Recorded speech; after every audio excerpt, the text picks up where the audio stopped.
saya Gimana? Agak putus. Gimana? Ulangi, Pak? Iya, halo? Ya, halo. Jelas? Jelas. Jadi kemarin kan udah presentasi nih. Ya. Udah presentasi tentang topik heartbeat variability, terus coba saya ajukan ini, penelitian, judul-judul penelitian. Nah, kan memang aplikasinya HRP kan banyak sekali kan Pak, dalam konteks ini kan bisa semua penyakit. Iya. Nah, artinya saya juga ada bahas tentang fokus utamanya penyakit jantung, kardiovaskular. Iya. Nah, terus saya coba kemarin saya hubungkan juga ada slide-slide yang terakhir, saya hubungkan juga dengan bagaimana itu kita bakal mengatur pola napas bisa efeknya ke ini, ke HRV kan mengubah, artinya kan kita merubah dari frekuensi, kita naikkan HF-nya. Iya. Nah, sudah jadi saya kemarin usul saya punya judul kan pertama usulkan dari pembimbing, apakah mungkin dari penyakit jantung kita pantau nilai HRV dari contohnya Pak, orang dipasang cincin sebelum diukur, terus setelah pasang cincin kan Pak umumnya meningkat, banyak jurnalnya itu Pak. Iya, betul. Pak, meningkat. Nah, terus juga ada dibilang sebelum trombolitik, artinya kita lakukan pengobatan trombolitik, kita ukur lagi setelah trombolitik di masa akhir perawatan bagaimana. Terus juga saya usulkan lagi yang itu, yang atur frekuensi kita punya bernafas, manual itu terhadap efek peningkatan HRV. Tapi sempat saya dipertanyakan, yang saya tunjukkan kan Bapak punya ini, yang frekuensi itu tuh, yang simpatik, frekuensi sekian. Sempat saya ditanya juga, itu cara hitungnya gimana? Saya bilang ini, saya juga dapat dari instruktur pelatih olah nafas, cuma saya belum dapat ini jawabannya, tapi beliau sudah praktekkan, memang banyak yang pasien sembuh, dia bilang gitu. Terus beberapa pembimbing dia tanya, terus itu bagaimana nanti itu dilatih napasnya bagaimana? Terus memang efeknya kelihatan sampai berapa lama dibilang, apakah saya bilang bisa pada saat ini juga kita bisa rubah, maksudnya kita bisa bikin frekuensi simpatiknya jadi parasimpatik, pada saat itu langsung kita latihan. Tapi memang untuk efek yang signifikannya ya kalau latihan rutin pasti akan saya bilang akan kelihatan gitu efeknya. Iya. Jadi itu yang ditanyakan kemarin Pak. Jadi saya bingung apakah saya mau ambil yang ditawarkan itu, yang judul yang dikasih pembimbing, tapi juga memang saya bawakan, maksudnya itu kan sudah banyak. Kemarin kan Bapak sempat bilang kan, hari memang masih sedikit saya lihat memang yang jurnal yang dari frekuensi olah nafas itu ya. Betul, karena masih sedikit, jadi bisa ada peluang untuk naik ke internasional sebenarnya sebagai data referensi. Itu yang saya pikir juga bagus juga, karena kalau saya ngambil yang memang Pak ini yang Bapak bilang betul, yang HRV ini memang di fakultas-fakultas lain, di center-center lain pendidikan jantung Indonesia jarang yang teliti HRV karena kan baru nilai kadarnya. Yes. Rujukannya masih masih simpang siur gitu. Iya betul, jadi makanya kemarin waktu saya bilang ini kan karena masih belum ada nilai yang disepakati secara internasional seperti halnya gula darah gitu kan, termasuk penelitian hubungannya dengan olah nafas juga masih sedikit, jadi bisa jadi rujukan sebenarnya nantinya Pak. Iya betul. Jadi Pak, artinya tesis Bapak ini nanti bisa jadi semacam akan dipakai juga sama yang lain sebagai rujukan dari Indonesia begitu. Kalau yang kayak yang saran pembimbing kan udah umum lah itu kan, pasien diteliti lalu begini, itu kan udah umum. Tapi kalau kan ini bicarain tentang teoritis kan, bahwa ada konsep yang seperti ini yang Anda bisa rujuk ke sini, bisa dipakai sebagai basic pengetahuan lanjutan misalnya begitu. Itu menarik sekali sebenarnya. Iya betul, kemarin saya juga pikir betul juga sih kalau Bapak bilang ini judulnya masih artinya kan konteks ini kan topik ini kan masih jarang sebenarnya kan, artinya untuk frekuensi olah nafas ini dalam hal ini kan Bapak hubungkan kan secara dari kita fisiologi kedokteran kan kita orang bernapas memang artinya kan dari RSA kan, artinya berasimetris. Ya. Tapi Bapak kemarin saya sempat ditanya sama pembimbing, kan saya bilang prolong ekspirasi kan, artinya bersifat asimetris, artinya ekspirasi lebih panjang daripada inspirasi. Terus dia bilang kalau gitu kan orang bernafas juga kan prolong ekspirasi, artinya kan inspirasinya lebih pendek daripada ini. Kenapa pada saat orang bernafas spontan, kenapa ini kamu bikin lagi prolong ekspirasi, dalam artian apa perbedaannya begitu dengan orang bernafas biasa? Nah, terus saya bandingkan lagi, pas saya tunjukkan yang Bapak punya ini. Artinya memang itu membuktikan kalau prolong respirasi kan meningkatkan sistem parasimpatik, Pak. Artinya high frekuensi kan. Iya, betul. Tapi dalam hal ini ada metode lain, yaitu kita menggunakan yang prinsip yang simetris itu, Pak. Simetris pernapasan. Nah, ini saya dapat dari instruktur pola nafas, Dok. Saya bilang begitu. Ini dia menghitung pola pernapasan, dapatkan frekuensi sekian. Jadi kita bisa atur ini ritme dari simpatik sama parasimpatik, kita atur secara ini, pernapasan secara waktu untuk mendapatkan hasil peningkatan dari indeks HRV. Jadi kan berdasarkan jurnal-jurnal referensi kalau indeks RMSD-nya sekian, SDN-nya sekian, dapat menurunkan angka mortalitas kan? Yes, betul. Ya, jadi bagaimana ini dulu kan kita pakai nih HRV cuma memprediksi ini angka mortalitasnya sekian. Nah, bagaimana kita rubah pemahaman, kita naikkan ini nilai HRV-nya supaya kita menekan angka mortalitas. Jadi kita sebagai terapi begitu. Kan selama ini orang pakai HRV cuma dibilang, oh ini kalau SDN-nya sekian, angka mortalitasnya sekian. Ya. Tapi kita nggak balik pemahaman, kita tingkatkan ini SDN supaya menekan angka mortalitas. Dibilang gitu, atau prinsip dari metode ini, saya bilang begitu, Pak. Iya. Terus apa tanggapannya profesornya? Nah, Profesor bilang, iya betul juga sih, dia bilang begitu. Dia bilang, kita tunjukkan yang ini, frekuensi ini. Tempat dia tanya ini bagaimana cara hitungannya. Dia bilang, tapi dok nanti saya akan lengkapi jurnalnya. Saya tanya dari instruktur pembimbing olah nafas. Jadi hitungannya sebenarnya begini sederhananya, dari konsep fisika sebenarnya. Ini kan ada hubungan antara domain waktu dengan domain frekuensi. Makanya algoritma yang dipakainya kan namanya power spectral density, kemudian fast Fourier transform. Dia pecah domain waktu menjadi domain frekuensi, juga kebalikannya. Sehingga ada semacam konversi lah, dari 1 Hz dalam domain frekuensi itu sama dengan 1 cycle per second pada domain waktu, begitu. Jadi dalam domain waktunya bagaimana Pak? Kalau umpama waktu kan high frekuensi satu gini dulu teori dasarnya adalah 1 Hz sama dengan 1 cycle per second. 1 cycle artinya? 1 cycle itu 1 putaran per detik. Jadi 1 detik 1 putaran dia utuh itu dihitung 1 Hz. Kesepakatannya begitu. Itu ada jurnalnya. Jadi 1 Hz sama dengan 1 cycle per second. Artinya 1 cycle-nya ini pada saat kita tarik olah nafas atau? Enggak, ini belum bicara olah nafas, belum. Ini kita bicara konsep konversinya dulu. Kita bicara konsep konversinya. Tapi kalau satuannya apa Pak? 1 Hz sama dengan 1 CPS. CPS satuannya ya, cycle per second. Oh begitu, terus? Nah, kemudian kan kita kan konversi menjadi menit. Berarti artinya kalau 1 Hz sama dengan 1 cycle per second, 1 Hz berarti sama dengan 1/60 cycle per minute CPM. Iya. Ya kan? Karena 1 menit 60 detik kan. Nah, artinya kita sudah ketemu nih. Berarti 1 Hz sama dengan 1/60 CPM cycle per menit. Nah, sekarang kita ambil korelasinya dengan respiration rate. Respiration rate itu kan jumlah orang bernapas dalam semenit. Iya, betul. Kan? Dengan syarat tidak ada tahan napas, katakanlah begitu. Jadi artinya ritme simetris, dia tarik, buang, seperti gelombang lah. Iya. Kalau frekuensi kan dia naik turun, nggak ada tahan napasnya lah, kira-kira begitu. Nggak ada hambatannya. Nah, jadi artinya kalau orang bernapas dengan 30 respiration rate, 30 RR, berarti artinya dia kan sebenarnya 30 CPM. Ya kan? Dan dia kan 30 cycle per menit kan, sama aja kan? Bener nggak? Oh begitu. Iya, pasti begitu kan. Kalau kita bernapas dengan 30 kali per menit, artinya ya 30 CPM. Kan begitu kesepakatannya kan? Iya Pak. Nah kalau udah ketemu 30 CPM, ya kita tinggal konversi jadi Hz, jadi gampang. Sehingga 30 dibagi 60. Berarti 0,5 Hz. Tuh. Oh, jadi gitu. jadi kalau Bapak bernapas dengan 10 kali per menit, berarti 10/60.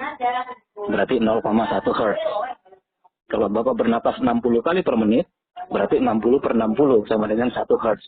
Makanya kalau Bapak lihat jurnalnya yang berhubungan dengan ritme 55 misalnya, ritme 55 itu pasti disebutkan 0,1 Hz.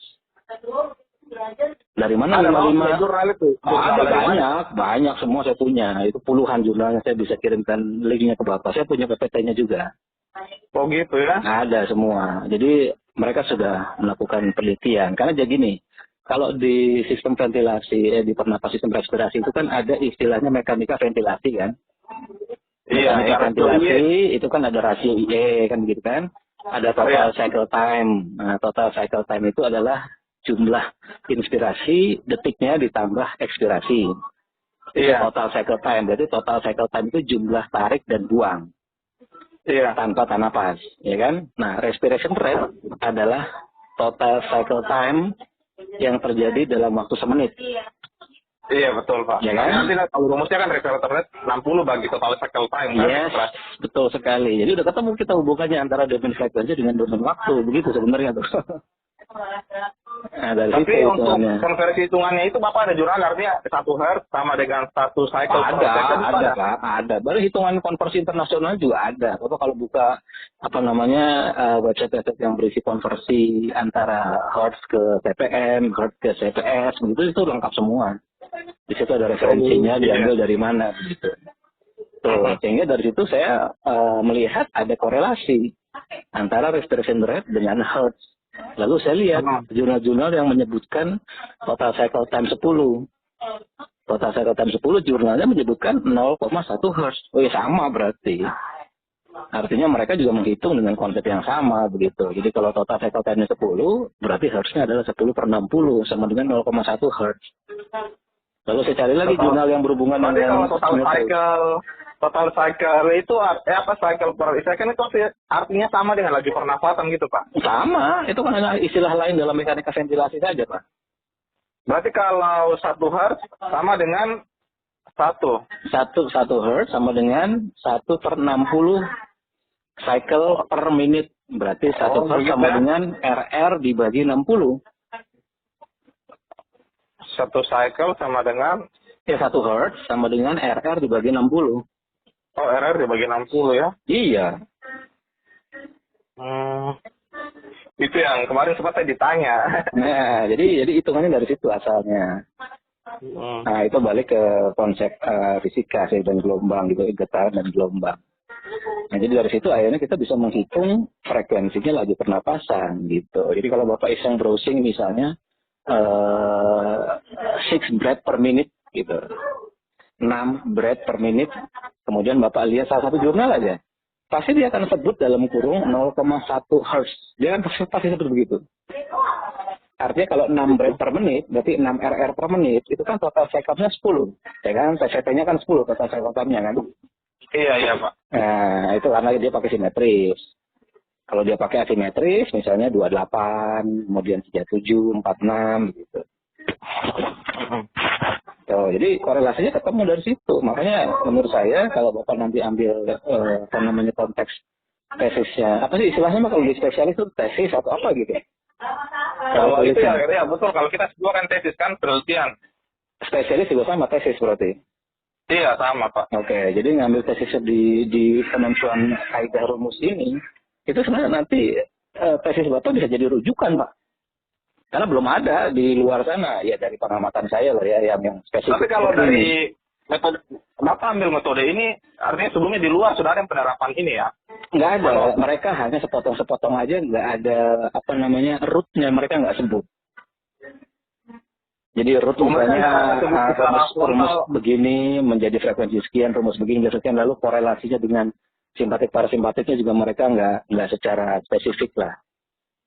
Jadi penelitiannya hanya sebatas untuk saya ketemu pasien katakanlah leukemia, lalu diintervensi dengan kemo, lalu kemudian SDN-nya berapa begitu. Tapi apakah pernah ada yang jurnal meneliti yang frekuensi kita atur frekuensi manual bernapas ini untuk mengintervensi suatu penyakit, ada nggak, Pak? Nggak ada, Pak. Hanya bukan intervensi penyakit, mereka hanya melihat dampaknya saja. Misalnya ada 10 subjek, lalu dilatih 6 breath per menit, lalu apa yang berubah, begitu. Gitu. Jadi misalnya kayak mereka, kita ada hipotesa bahwa 6 breath per menit itu bisa menurunkan hipertensi, misalnya ini hipotesa. Kalau mereka kumpulkan pasien-pasien hipertensi dengan kriteria tertentu, mereka latih dengan 55 misalnya, lalu kemudian hasilnya muncul, ternyata 55 begini. Hanya itu aja batasnya sama segitu. Tapi intervensi yang sedetail seperti yang saya buat itu di tabel itu nggak ada. Nggak ada ya? Nggak ada. Karena begini, kan prinsipnya kan ada penelitian di luar sana yang mengeluarkan hitung-hitungan mengenai frekuensi pada tubuh seperti frekuensi jantung, frekuensi heart rate, frekuensi otot, frekuensi blood oxygen level definite dan sebagainya. Itu semua bisa dicapai lewat ritme ini, Pak. Iya. Gitu. Jadi ya potensi ke depannya ini bisa jadi rujukan nih, tesis Bapak bisa naik ke internasional.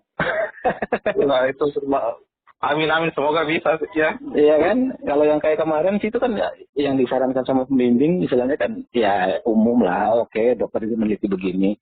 Iya, artinya begini pasti meneliti begitu, tapi artinya kita cuma sebagai indeks Hairston, kita cuma sebagai skor untuk prognostiknya aja. Ya betul. Tapi kalau KSR gunakan metodenya Bapak, kita sebagai prognostik juga sebagai terapi begitu. Nah betul. Kalau nanti memang ada efeknya, Pak, nanti saya ambil umpama ini sampel kita ratusan kan, ya. Kita aplikasikan frekuensi olah nafas, mungkin nanti bisa saya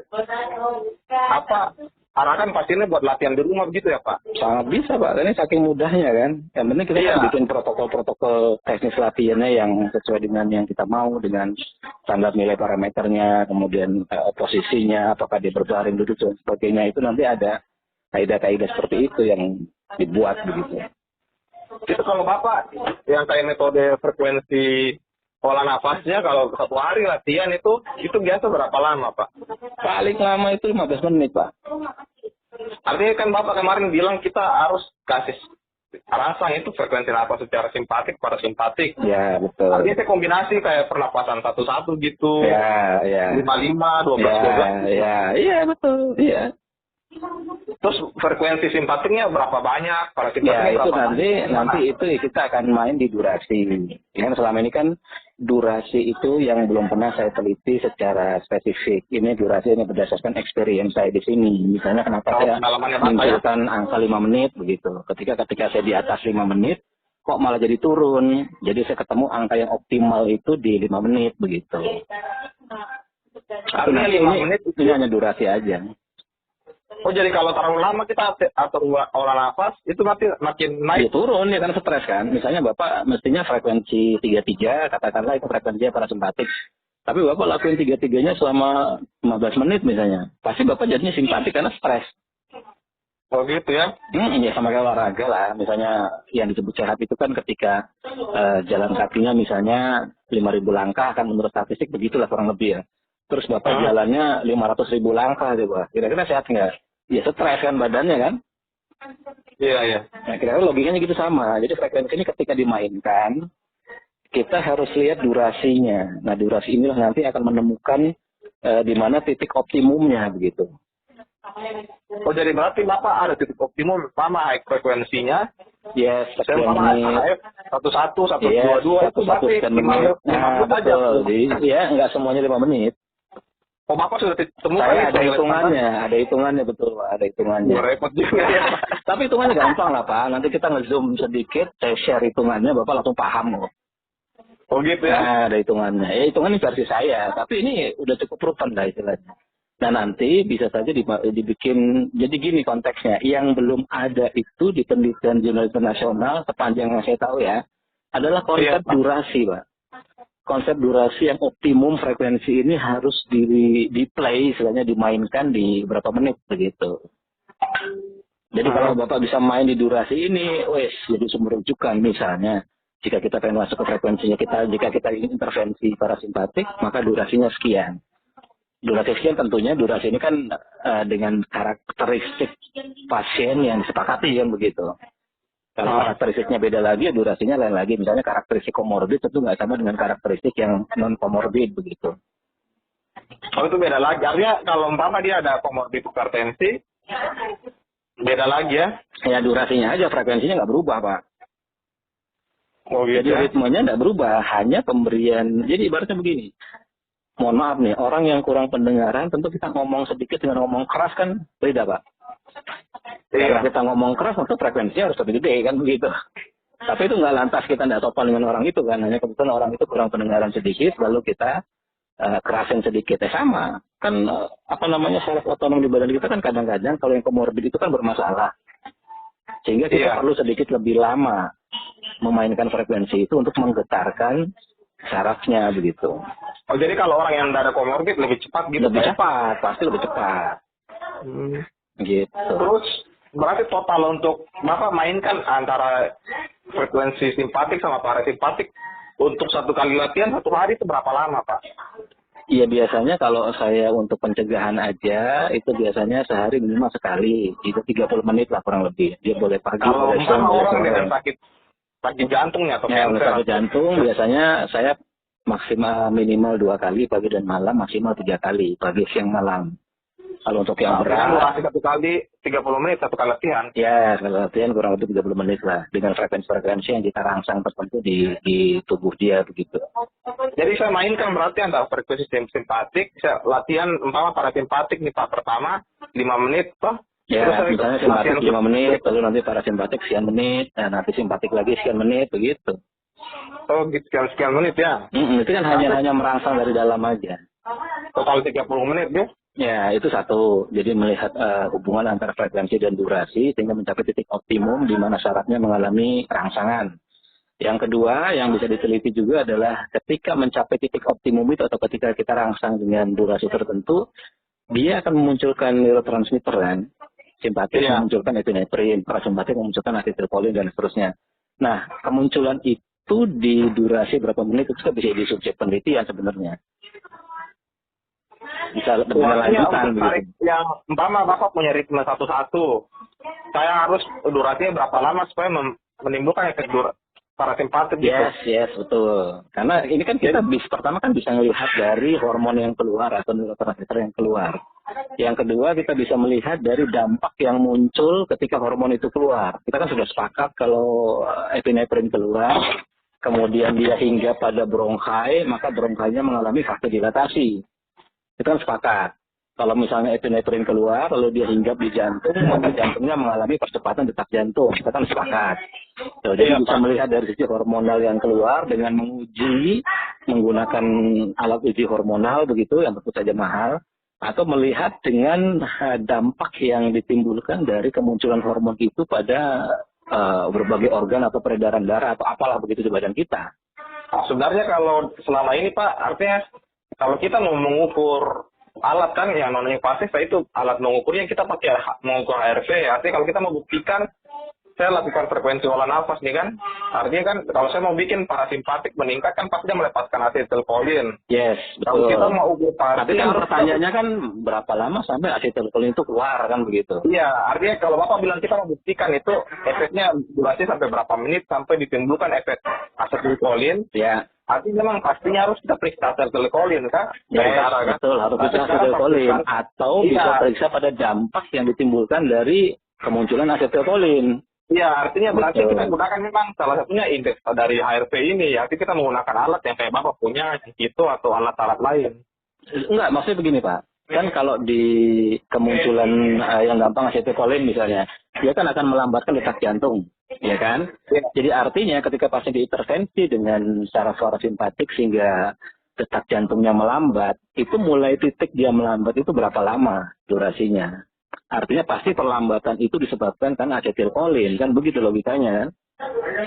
Tapi selama ini kalau Bapak, saya pernah lihat videonya Bapak itu, Bapak pernah bikin simulasi, itu pakaiin kan aplikasi, kayak berapa waktu sekian-sekian, itu pasti menimbulkan efek. Memang kalau Bapak rangsang saraf parasimpatik, artinya langsung turun ya. Iya, tapi kan itu kalau di dalam ranah penelitian kan harus diukur yang lebih tajam lagi lah. Ini kan saya pakai ukuran standar aja melihat dari melihat dari oximeter begitu. Jadi ketika pasien saya suruh pakai oximeter, kemudian pasien saya suruh pakai alat HRV, kemudian saya lihat pergerakan dari oximeternya. Misalnya begitu dipasang pertama kali BPM-nya dia 100 misalnya. Lalu saya intervensi dengan let's say parasimpatik, frekuensinya parasimpatik. Lalu setelah 3 menit, ternyata yang 100 itu turun jadi 90. Bapak itu sudah sering begitu dapat? Sering sekali, dia sering seperti itu. Dan itu selalu saya lakukan sama pasien-pasien saya di sini, begitu. Makanya saya wajibkan mereka punya oximeter. Oh, yang pulse itu ya? Yang CO2 sama BPM kan. Terus kalau idealnya itu Bapak, kita menimbulkan efek umpama saya mau tingkatkan ini kan nilai HRP-nya kayak skor LMXB sama SDNN kan untuk menekan artinya angka mortalitas atau mungkin sebagai nilai prediktor. Itu efeknya kalau target saya mau ngambil penelitian, saya mau ukur artinya sebelum terus setelah sesudahnya saya ngambil berarti olah berapa lama, 1 bulan atau 2 bulan? Enggak lah, enggak sampai bulanan Pak, itu hitungan hari aja Pak. Hitungan hari ya? Hitungan hari aja udah bisa kan? Iya karena kan ini kalau saya mengambil sampel umpama 500 pasien nih Pak. Ya. Tapi kan repot kalau saya mengambil. Nanti kalau saya nanti usul ke pembimbing saya, berarti mungkin bagus menurut Bapak berapa lama supaya terjadi ada perubahan itu. Ya kalau dari pengalaman saya itu memang hitungannya sih hanya hari ya, nggak sampai bulanan, sampai terjadi intervensi nyaris permanen sama masalah pasiennya begitu. Tapi kalau nanti di Bapak ini untuk penelitian tentu Bapak tinggal atur kesepakatan aja sih. Misalnya mau dibikin yang umum atau kalau kita pengen kaitkan dengan neuroplasticity berarti harus 30 hari begitu. Oh kalau neuroplasticity ada jurnalnya antara 3, 7 sampai 90 hari. Angka-angkanya silakan. Neuroplasticity kan itu kan di otak kan kalau tidak salah kemampuan sel. Iya, jadi ketika seseorang melakukan aktiviti yang sama itu aja, maka terjadi proses neuroplasticity begitu. Jadi artinya kan kalau kita pengen supaya aktivitas itu katakanlah semi permanen di badan orang itu sehingga bisa merubah keadaan dia yang pre-latihan ya kan. Itu ya paling enggak kita sesuaikan dengan teori neuroplasticity 3, 7, 14, 20, 30 sampai 90. Iya Pak. Jadi berarti menurut Bapak saya bagusnya bikin, tapi begini Pak. Artinya kan memang saya kemarin penjelasannya. Artinya kalau saya melakukan olah nafas pada saat saya ukur indeks HRV pada saat itu bisa merubah langsung. Kita bisa meningkatkan simpatik atau parasimpatik kan? Iya betul. Artinya kan kita ini mau outputnya langsung ke pasien. Artinya output efek dari perubahan penyakitnya gitu. Artinya apa yang kita efek yang dampak yang dapat diterima oleh pasien, artinya apakah penyembuhan, kan tidak hanya sekedar kita lihat indeks HRV-nya yang naik, artinya kan ada perbaikan dari pasien kan, artinya kalau penyakit jantung, misalnya kadernya menjadi lebih turun gitu kan, kadernya menjadi turun, ya betul. Ya jangan kita cuma hanya sekedar menilai nilai dari indeks HRV ya betul, itu yang tadi saya bilang, ketika nanti kita sudah intervensi nanti kita akan melihat dampak dari kemunculan neurotransmitter itu terhadap fungsi organ atau mungkin fungsi pembuluh darah atau fungsi asupan oksigen pada darah dan sebagainya. Itu nanti kita ngelihat langsung dampaknya di situ kan, intervensinya berhasil apa enggak kan gitu. Itu berarti menurut Bapak kalau dia secara permanen gitu konsistennya itu apa saya latih olah nafas idealnya berarti ini yang Bapak belum bisa pastikan ya. Ini saya belum bisa pastikan ya. Tapi kalau di saya biasanya saya sarankan pasien-pasien yang apabila dia diabetes dengan bukti HbA1c-nya tinggi itu dia harus latihan namanya 3 bulan. Jadi saya mewajibkan ya karena 3 bulan itu kan syarat kita mengukur HbA1c lagi begitu. Iya betul. Gitu. Tapi kalau misalnya penyakit lainnya sih saya sifatnya masih hanya eksperimental aja di sini, experience. Itu di jurnal-jurnal memang belum ada ya Pak ya? Belum ada Pak, yang begitu belum ada. Iya, coba saya mungkin mau angkat. Tinggal saya nanti bagaimana meyakinkan dari pembimbing kan. Karena ini kan nanti menjadi judul tesis kalau memang saya ajukan di ACC. Yang penting bisa ini, artinya indeks-indeks yang saya mau ukur ini jelas. Nah terus sempat ditanyakan, ini alat ini akurat tidak? Ya, yang kemarin saya bilang itu kan ya, akuratnya itu memang pakai yang disebutkan di jurnal, seperti Polar H7 dan Polar H10. Itu Polar ada, saya punya pembimbing Pak, dia punya, tapi dia jarang pakai. Polarnya ada, dia bilang gitu. Dia memang tahu, kayak dia cuma ukur langsung to the point, ini kalau dilihat, RMST-nya sekian, dilihat di Holter kan. Tapi memang kalau proses kayak analisa datanya dia belum terlalu tahu, karena memang dia spesialis yang divisi ini kan intervensi yang PCI pasang-pasang cincin, tapi dia ada alatnya Pak, dia beli kemarin katanya sekitar berapa 4 jutaan dia bilang. Ya betul, ya yang Polar lebih mahal. Mungkin dengan itu saya bisa, kalau dengan penelitian ini saya bisa, dia bantu saya juga sama saya kombinasi nanti saya ambil alat yang Bapak punya supaya lebih mudah pengambilan data kan. Ya nanti bisa kan ini kan lebih murah alat yang dari saya itu kan bisa dilihat deviasinya berapa persen dengan Polar kan itu biasa lah. Kan itu penelitian antara Polar dengan EKG juga ada deviasinya sekian persen begitu, dan itu masih belum kan, artinya nanti kalau saya jelaskan ke dosen itu Kalau saya mau bandingkan polar dengan alatnya Bapak, artinya tidak beda jauh kan? Mestinya tidak beda jauh, mestinya loh ya, mestinya.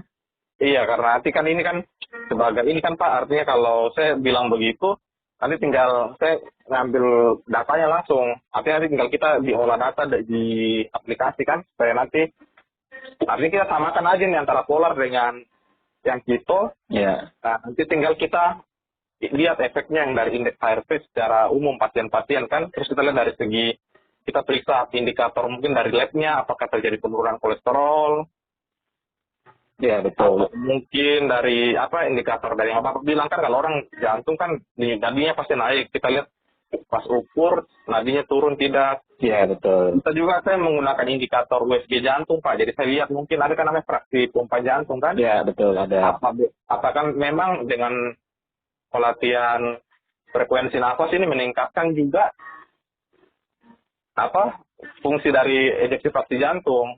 Kalau kita lihat Pak, dari USG jantung kan itu ada namanya yang kita lihat secara 3 dimensi. Oh, ini jantungnya yang mana, yang kelainan kan, artinya yang sudah tidak bergerak atau melemah. Ya, betul. Ini. Nah, ini bisa saya hubungkan, artinya tambah saya mempertegas lagi kalau memang metode yang Bapak ini memang sangat bermanfaat. Iya, gitu ya. betul, iya. Dan bisa dilakukan oleh masyarakat umum kan, itu intinya kan seperti itu. Bisa dipatenkan ini. Nah, jadi nanti biar Bapak aja yang sah sebagai pemilik disiplin ilmunya. Kalau saya kan nggak punya gelar, nggak punya apa-apa, tapi saya punya konsep aja. Jadi nggak apa-apa Bapak nanti yang tulis dalam bentuk jurnal ilmiah segala macam, biar kita sebarkan ke masyarakat, siapa tahu jadi amal jariah kan begitu. Iya, artinya nanti tetap nanti saya bilang kalau metode ini dari Bapak punya, saya angkat, tinggal saya buktikan dari Rumah Sakit Jantung Wahidin, saya aplikasikan. Betul tidak yang selama ini digunakan untuk metode aplikasi olah nafas, dari Bapak saya bilang nanti dari instruktur olah nafas, ini dipakai selama ini memang banyak pasien-pasien yang testimoninya memang dia rasakan perubahan. Iya. Nah, tapi dalam hari ini saya akan angkat secara ilmiah kan. Betul. Jadi kalau misalnya ini sudah bisa kita angkat secara ilmiah, terbukti, samplingnya cukup, kemudian basic knowledge sama sainsnya kuat, ini udahlah masyarakat tuh akan dapat manfaat yang luar biasa besar gitu istilahnya. Iya betul Pak ya, bisa kita terbitkan buku mungkin. Sangat bisa Pak, sangat bisa sekali. Memang ya, rencana saya begitu awalnya. Tapi yang pertama saya kan kalau saya bikin buku kan pasti orang akan tanya, lo itu siapa pembicaranya, dokter bukan, penulisnya siapa bukan kan begitu. Makanya saya berdoa semoga suatu saat ketemu sama dokter yang sepaham, disiplin ilmunya jelas, istilahnya ya secara kampusnya juga jelas gitu kan. Ya biar aja nanti dokter ini yang menjadi penulisnya begitu. Kalau saya hanya mensupport pengetahuan aja nggak apa-apa dari percobaan-percobaan di sini yang sifatnya belum ilmiah. Kita kasaran begitu. Iya Pak. Ya kayak konsep ini kan akhirnya Bapak begitu mengerti kan, terus bisa menyampaikan ke profesor, pembimbing kan, akhirnya mereka ngerti juga bahwa ada sesuatu yang berkilauan di sini kan, kira-kira begitu tuh. Iya betul Pak. Mungkin memang sudah jodoh saya sama Bapak nih, dari awal materi saya kemarin dikasih. Saya sering diskusi sama Bapak, akhirnya Bapak jelaskan ke saya juga nyambung. Iya, jadi kalau misalnya ini kan kalau Bapak cari sendiri sumbernya kan nggak mungkin ketemu sedetail ini kan gitu. Betul ya, artinya saya juga nggak mungkin secepat ini, karena kan Bapak memang juga pasti butuh proses kan untuk memahami metode ini. Ya, ini saya 10 tahun lebih Pak. Iya, lama sekali berarti. Makanya ketika Bapak tanya apa aja, ya insya Allah lah. Karena saya pernah menjalani ini semua untuk diri sendiri, orang lain, pasien-pasien dan sebagainya. Jadi saya ngerti di mana letak celah-celahnya dan potensinya. Iya. Jadi harapannya sih ke depannya ini diangkat sebagai jurnal ilmiah, begitu naik ke internasional, ke cuma lokal, lalu bikin buku, lalu kita sebarluaskan ke masyarakat, lalu bedah buku, begitu. Boleh Pak, betul. Coba nanti ini saya artinya saya mau bikin Pak, rencana saya mau bikin. Ini kan kemarin kan sebenarnya saya topiknya kan Pak tugas saya baca referat kan. Yeah. Tapi saya nyambung ke itu kan biasa rata-rata orang kalau dia bikin referat satu bisa usul judul penelitian dari topik yang dia bawakan terakhir, tapi nggak harus. Kalau memang ini saya rencana mau bikin slide presentasi lagi, nanti kalau di mana ada pemimpin saya waktu kosong, saya mau presentasi meyakinkan dia ke depan lagi kalau ini metode ini sangat bermanfaat sekali. Artinya kita bisa sebagai indeks, sebagai acuan buat nilai standar dari suatu prognosa penyakit, tapi juga ada efek yang ditimbulkan dari metode ini. Betul. Itu yang saya mau yakinkan ke pembimbing saya nanti kan mungkin ada 2-3 orang kan yang jadi pembimbing. Iya, iya. Nanti saya minta izin ke mereka buat, kan kalau pasien-pasien jantung Pak bukan cuma penyakit datang berobat, pasti ada komorbid DM-nya, Betul. ada komorbid stroke-nya. Iya. Nah, nanti saya bilang ini bukan cuma dari jantung, ini nanti bisa disebarluaskan di semua beberapa penyakit. Jelaskan Iya, gitu, iya. Pak. Ya karena kan ini kan kenapa asal mulanya dari jantung, karena frekuensi ini bedahnya dari frekuensinya jantung lewat heart rate, makanya istilahnya heart rate variability, kan mulainya dari situ tuh. Iya, iya. Jadi root-nya dari situ, baru akhirnya nyebar kemana-mana gitu frekuensinya. Iya, iya. Nah itu yang tinggal dibuktikan secara sains dan medis, betul nggak gitu. Kalau betul, biasanya mereka akan tanya hitungan ini asalnya dari mana, ada dasarnya nggak? Ya kayak tadi persis lah. Iya, Jadi itu bisa muncul sekian hertz dari mana? Oh, oke, 1 hertz sama dengan 1 cycle per second. Berarti kalau 1 menit, kalau 1 hertz sama dengan 1/60 cycle per menit. Oh, jadi kalau hubungannya sama RR, berarti 1 hertz sama dengan RR dibagi 60. RR bagi 60 1 hertz ya. Iya, kalau RR-nya 60 ya berarti 60/60 berarti 1 hertz. Kalau RR-nya 10/60 0,1 hertz begitu. Pak, nanti mungkin kalau ini Pak, saya buat slide-nya. Yang Bapak punya frekuensi nanti saya cantumkan, ada nanti Bapak bisa minta tolong kirimkan referensinya kan. Iya. Saya nanti cantumkan di referensi di bawah slide itu yang bisa mempertegas hitungan itu Pak, yang didapat frekuensi. Ada, tenang aja ada. Ini akan menarik sekali nanti ke depannya nih. Iya. Iya, jadi rujukan Pak pasti Pak. Pasti orang akan nanya semua ke Bapak ini. Oh ternyata semudah ini. Ya mudah itu karena sudah dikasih tahu kan. Kalau belum kasih tahu kan nyarinya setengah mati kan begitu. Betul. Gitu. Iya ya. Boleh lah Pak. Nanti coba saya bikin slide-nya Pak, saya kirim ke Bapak. Boleh. Nanti saya kirimkan juga jurnal-jurnalnya ke Bapak yang mempertegas 5 total cycle time 10 atau 6 breath per menit itu sama dengan 0,1 hertz begitu. Itu saya kirimkan supaya menunjukkan korelasi bahwa memang mereka juga pakai hitungan yang sama, hanya mereka nggak nuliskan rumusnya begitu. Sama Bapak punya tadi yang PowerPoint ada yang Bapak bilang yang referensi materinya. Ada yang simetris, asimetris ada semua lengkap. Iya, untuk referensi PowerPoint nilai rujukan dari jurnal kan? Ya, ada juga. Iya, betul Pak. Ya, coba mungkin ini saya bikin, mungkin kalau dalam minggu ini coba nanti saya cari pembimbing, saya janjian, waktu kosong. Saya mungkin bisa presentasi lagi depan mereka, Pak. Ya, mudah-mudahan mereka tercerahkan lah. Mudah-mudahan mereka percaya. Mestinya sih kalau dari penjelasan tadi, nalarnya sudah pasti nangkap sih. Iya, karena sempat ditanya, terus ini apa bedanya dengan meditasi? Saya bilang, meditasi sama Pak, cuma ini mereka tidak memahami cara perhitungan begini. Selama ini kan orang meditasi memang ini sebenarnya mirip dengan yang konteks dari begini ya, atur pola nafas. Saya bilang begitu Pak. Iya, hanya kan mereka pola nafasnya kan nggak pernah bisa dihitung frekuensinya dan mereka nggak tahu. Iya, mereka hanya buat itu sebagai membuat itu slow aja lah, gitu. Lebih santai kan gitu aja. Iya, lebih santai. Tapi ini udah fokus ke terapi yang langsung secara hitungannya begini. Ya betul. Nah, saya jelaskan gitu Pak. Jadi kalau di saya itu kan pengubahan ritme napas akan menghasilkan frekuensi sekian, frekuensi ini akan menggetarkan kan begitu, menggetarkan X, Y, Z dan sebagainya. Iya, iya. Nah itu yang nanti tinggal dibuktikan aja betul atau tidak kan begitu. Menurut Bapak kalau saya ngambil sampel begini, saya ngambilnya kan artinya saya cuma 1 center nih di rumah sakit Faidin. Iya. Menurut Bapak idealnya sampelnya berapa banyak pasiennya? Iya tergantung jumlah pasiennya di sana sih sebenarnya kan. Iya, kalau misalnya kita ngambil terlalu banyak juga mungkin waktu akan semakin lama kan begitu. Iya. Ini yang sesuai dengan standar ilmiah aja menurut saya sih. Mungkin bisa nanti dibikin next lagi kalau yang sedikitnya ini sudah berhasil, istilahnya kan mungkin bisa diperbesar samplingnya kira-kira begitu. Iya, kan biasa kalau banyak penelitian kan dia multi center kan banyak sekali kan. Ya. Kalau 1 center gini mungkin saya ngambil 100 dulu ya atau 200 lah. 100 kayaknya udah cukup lah, 100 udah cukup. Berarti nanti Pak, saya bilang kan nanti rencana pasien-pasien poli nih Pak kan datang, saya edukasi bahwa ini tekniknya begini. Nanti saya ukur dia, pada saat dia datang saya langsung ukur dulu Pak ya indeks HRP-nya. Iya, dengan dijelaskan dulu si pasien biasa anamnesis dan sebagainya lah. Kemudian diberitahu bahwa mereka akan diukur mengenai parameter ini. Kita melakukan pencatatan kan gitu, standar lah. Itu menjadi baseline data awal mereka kan begitu. Setelah itu dilakukan intervensinya dilakukan berapa lama, durasinya, kemudian apakah mereka pulang dari situ melakukan intervensi lagi, atau mereka harus datang ke situ, itu tinggal disepakati aja teknisnya sesuai Bapak aja sih. Ya kebutuhannya balik ke budget nantinya.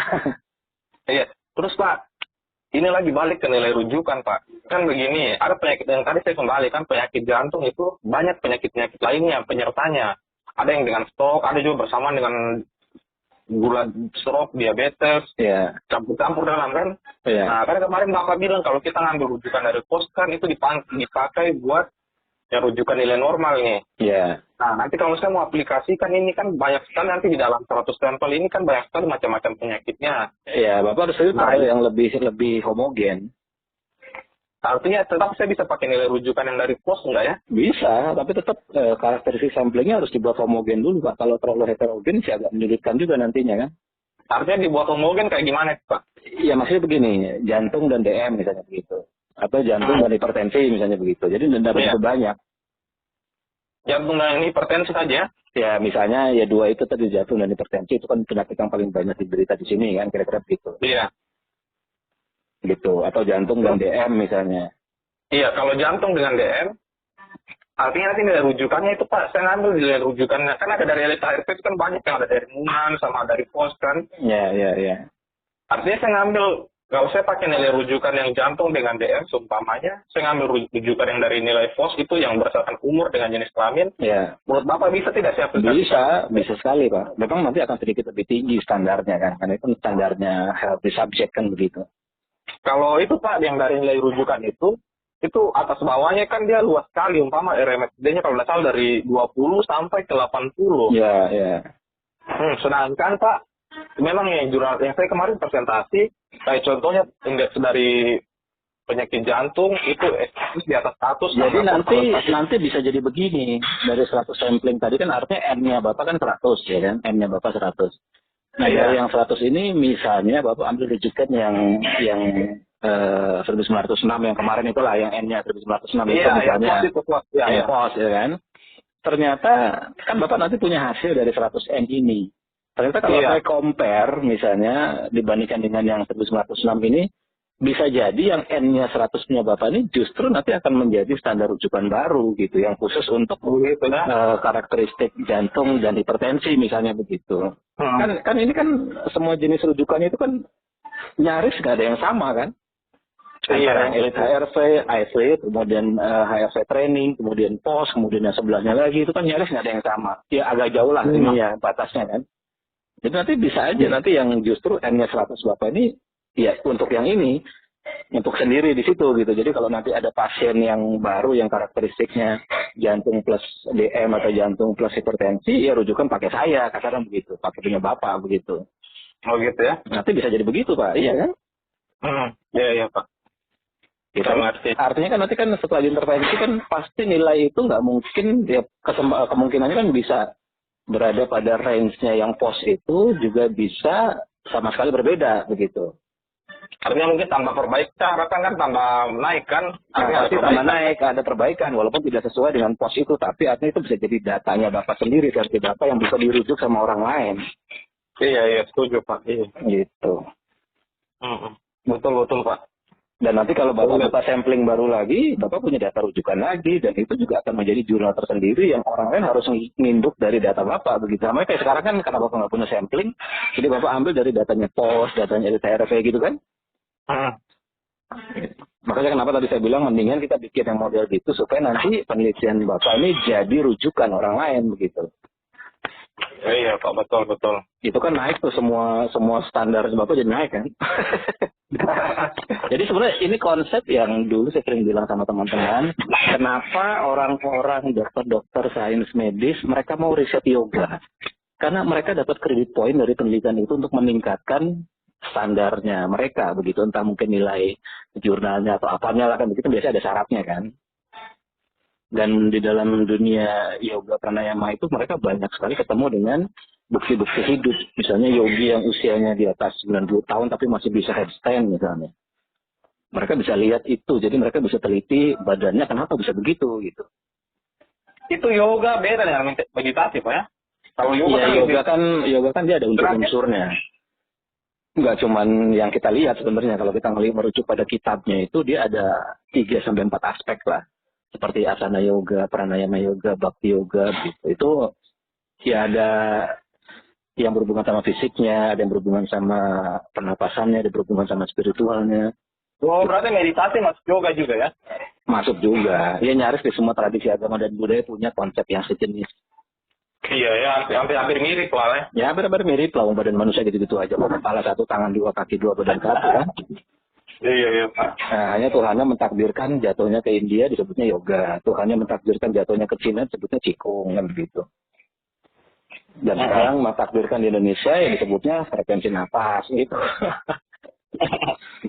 Gitu. Jadi nanti kita ada punya standar rujukan sendiri untuk sakit-sakit tertentu. Dan itu menarik, itu nggak akan habis-habis, sebenarnya kan banyak sekali. Iya, oke buat ya. Tuh, karena kita udah ngerti konsep dasarnya.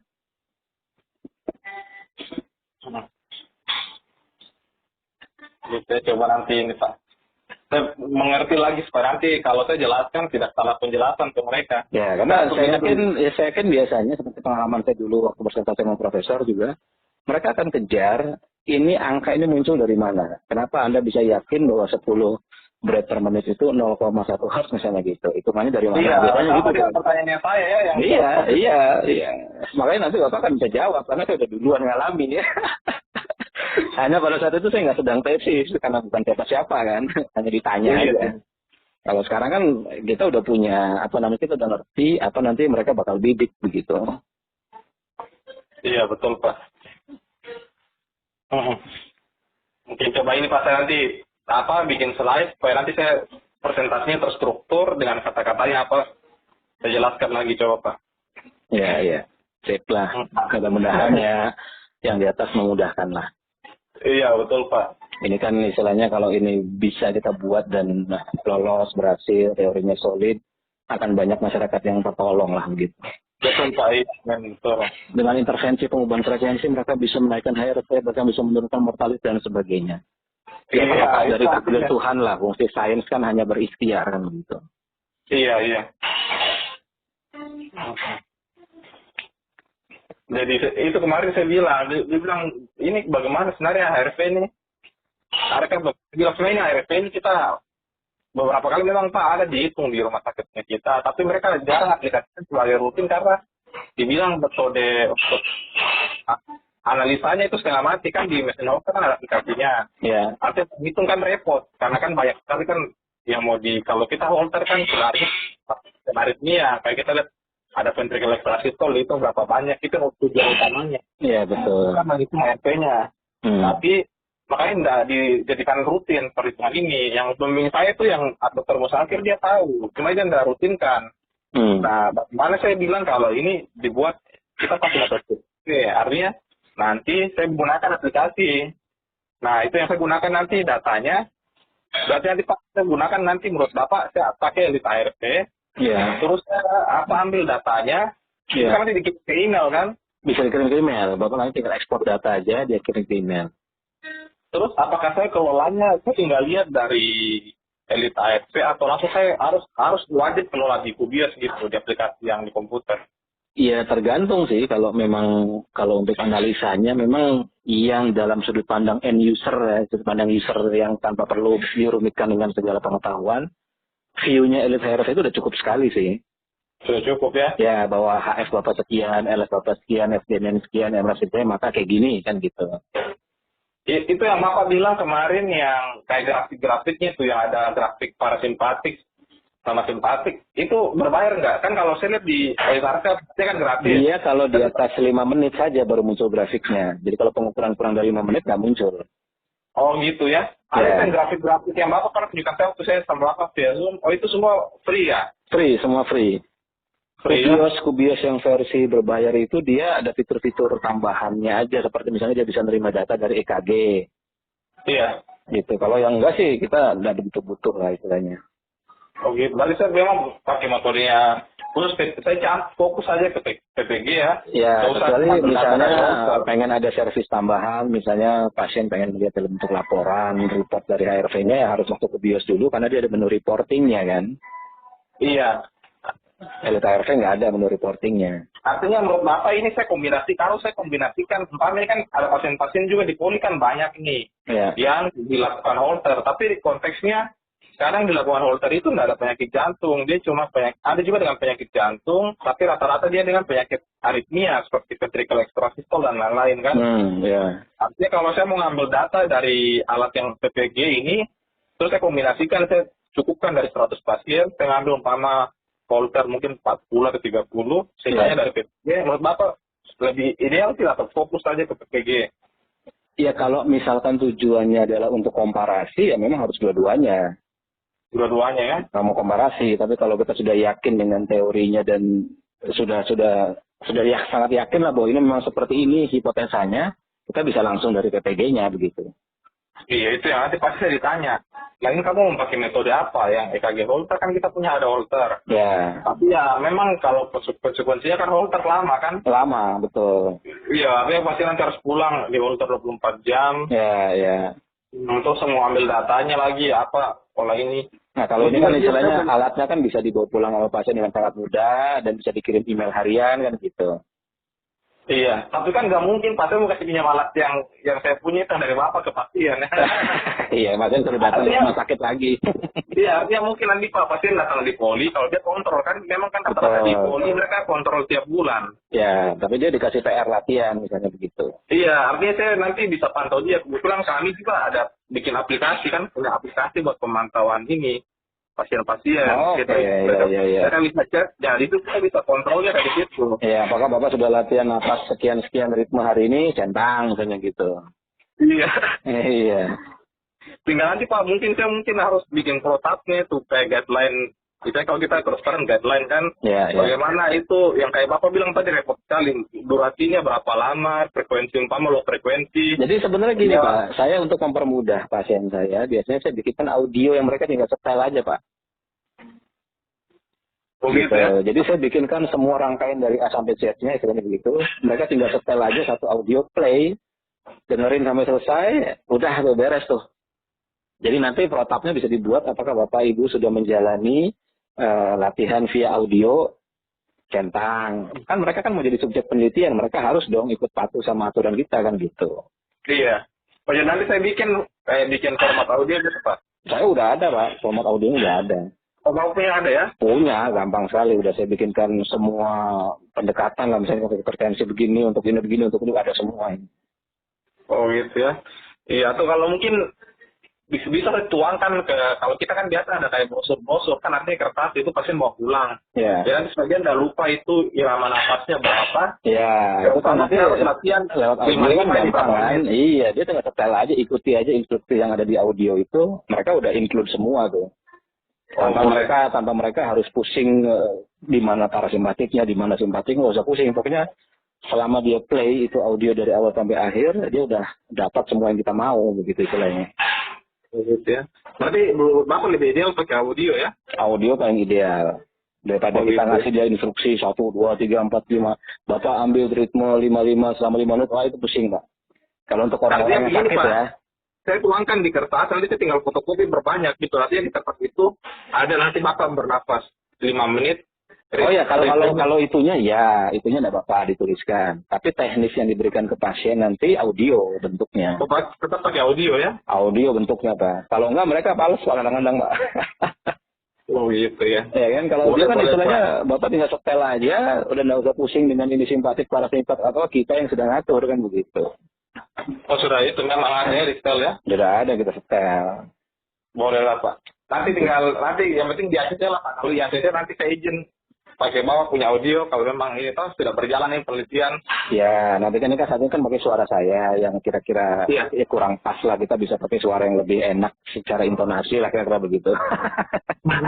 Dibuat seperti formal sekali ya. Iya, misalnya oke, Bapak Ibu silakan duduk di tempat yang nyaman, boleh bersandar. Kira-kira begitulah narasinya lah. Narasinya enak. Nanti saya bisa buat itu, nanti ada junior saya itu nanti kan saya kalau suruh mereka cepat bikin itu. Ya, pasti suara perempuan yang enak lah didengar gitu. Iya. Artinya jelas gitu kan. Ya misalnya tarik nafas, buang. Nah suaranya mereka jadi suara saya begitu. Siap. Betul Pak. Ya. Jadi itu nanti jadi pakemnya kalau untuk pengen latihan. Dan kalau mereka mau share ke tetangganya, silakan aja, ini kan amal ibadah buat orang. Iya, betul-betul, Pak. Tapi dikasih tahu sebelum penelitian berakhir, jangan di-share dulu. Kira-kira begitu. Kalau nanti sudah baru silakan. Iya, nanti kalau sudah kita publikasi jurnal, kalau sudah memang ini diterima saya presentasi. Iya. Mungkin nanti kalau pas saya presentasi, saya bisa undang Bapak sebagai pencetus kan. Sekarang Bapak bisa pemateri, artinya sharing-sharing pengalaman kan? Bisa, jatuhnya sharing pengalaman aja. Iya. Jadi anggap saja menggunakan data yang ada di jurnal ini untuk di lapangan gitu kan, langsung berhubungan sama pasien gitu. Saya jelaskan secara teoritisnya selama metodenya selama ini saya ngambil tuh. Iya, betul. Ya, tapi ini mungkin nanti kalau saya baca banyak penelitian pasti mungkin tahun depan akhir tahun lah kalau nggak lancar toh. Iya, nggak apa-apa. Ya kan ini kan masih ngusul dulu. Iya, nggak masalah ya. Tinggal bagaimana mungkin semoga saya di ACC. Iya, iya. Ya saya nunggu 10-12 tahun aja masih sabar tuh, apalagi cuma setahun. Betul lama sekali juga Bapak pelajari. Iya, makanya saya bilang kan kenapa kok bisa hafal betul. Karena setiap hari. Penerapannya Bapak pelajari, terus penerapannya itu mulai berapa tahun Bapak terapkan? Sejak dari 5-6 tahun lalu. 5-6 tahun berarti. Yang dengan subjek yang lebih banyak ya. Iya, 10 tahun lalu sih subjeknya sedikit. Misalnya cuma saya, teman gitu. Udah terapkan. Oh gitu ya. Hanya memang terbatas, hanya orang-orang yang saya kenal, biasanya yang sepaham begitu. Dan orang-orang yang minta tolong biasanya begitu, tanpa mereka harus pusing tahu dengan teorinya. Pokoknya udahlah latihan aja 5-5 misalnya gitu. Iya Pak. Tapi kalau rumusan yang sudah matangnya itu ya sejak 5 tahunan lalu itu saya sering tulis. Kemudian saya challenge ke masyarakat, begitu ini ada konsep begini, silakan siapa yang mau tertarik, mau kita buktikan, boleh, begitu. Jadi takdirnya ya ketemu sama Bapak dari sesuatu yang tidak kita ketahui kan, dari Bapak browsing, ketemu, telepon, ya berjodoh gitu. Iya kan? Cerita nyambung cerita sampai berjam-jam ya. Iya, ini kan siapa yang menghendaki terjadi kan, bukan kita ya. Sampai Bapak ngerti, sampai profesornya ngerti, setuju kan begitu. Sampai nanti berubah jadi penelitian, jadi jurnal internasional, insya Allah mudah-mudahan. Iya, mudah-mudahan ya. Iya. Oke Pak, kalau gitu. Coba nanti saya bikin slide-nya lah. Monggo, silakan. Iya, siap. Iya, oke Pak, nanti saya jelas kali ini saya kontrol ke Bapak